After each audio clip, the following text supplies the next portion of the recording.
إنما السبيل على الذين يستأذنونك وهم أغنياء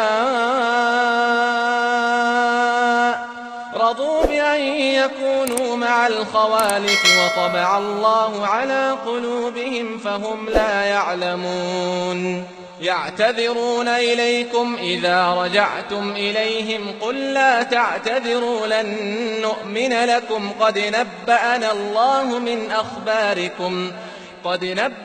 الله من أخباركم وسيرى الله عملكم ورسوله ثم تردون إلى عالم الغيب والشهادة فينبئكم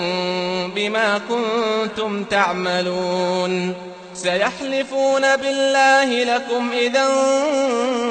انقلبتم إليهم لتعرضوا عنهم فأعرضوا عنهم إنهم رجس